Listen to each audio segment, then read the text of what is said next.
workshop is all about. And essentially, I want to give you my perspective as a professional astronomer, what telescopes mean to me. I mean, of course, you'll say that without telescopes, I don't have a job. That is true. But I wanted to sort of give you an idea of exactly how much telescopes mean to astronomers and to everybody else. The thing that I want to impress upon you to begin with is that astronomy is actually, it has its roots in engineering. For like millennia of human existence, astronomy was one of the most useful and necessary things that humans had to know. I mean, you needed to know where, about the stars and the planets and the seasons just to be able to know when to plant the food.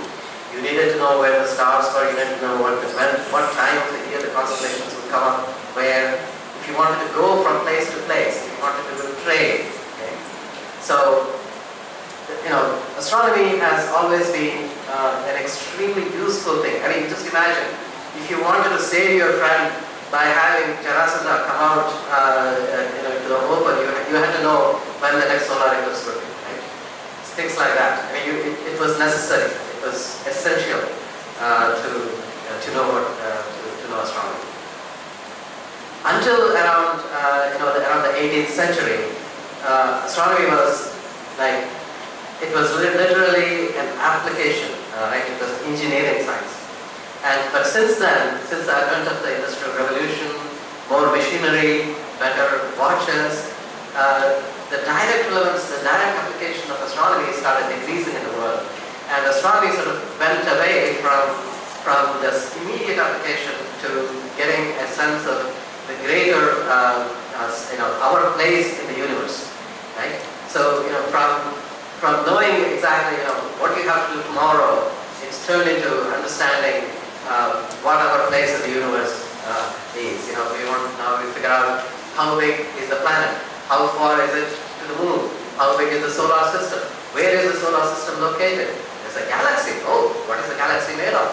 Is it a nebula? Is it gases? Are there stars? And what are stars? Are they like the sun? Are they smaller than the sun? What is this? Okay, and then from then on, it went on, as you just heard, now we know everything about, not everything. We're learning about how the universe began and how it has led to us. Okay, I will show you some pictures later, which sort of trace the same thing, the same evolution. But in this moment, I just want to take a minute to point out to you that the reason that astronomy was able to make this change from being an application-oriented science to being a fundamental, basic science is because, again, of technology. And the technology that was incorporated into the telescopes that were built. So, first of all, the first telescope that was built was by Galileo, right? You know that. And because of that, just because of one tiny telescope, our universe suddenly expanded from the surface of the Earth to all the way out to the solar system. We suddenly realized that Jupiter was not a point, but it was a disk, it was a sphere. It had things spinning around it on its own. It was a complete system by itself. So that thing that essentially expanded the human mind in almost one glance was made possible by this tiny little telescope. And then, after this, as the technology evolved, they started building bigger and bigger telescopes. We could see more and more things. And then we started improving detector technology. We started having, instead of looking at the sky and making drawings like people used to do, we started using photographic plates. And from photographic plates, we could start figuring out how bright things were, whether things were changing in time. And once we figured out that things could change in time, we could connect it to things called the Cepheid variables, which have very definite brightness, and that their brightness is tied to how fast they vary. The frequency of the variations, which means that we suddenly got a distance ladder that could take us all the way from the solar system out to the large mathematic galaxy, out to the Andromeda galaxy. And after that, Edwin Hubble used the Hubble-200 telescope to start looking at the redshifts of the recession velocities of all the galaxies. And then from that we discovered the Hubble law of recession. And from that we began to figure out how the universe is expanding. So bigger and bigger telescopes, we learn more and more about the universe. But so far it's always been about optical observations.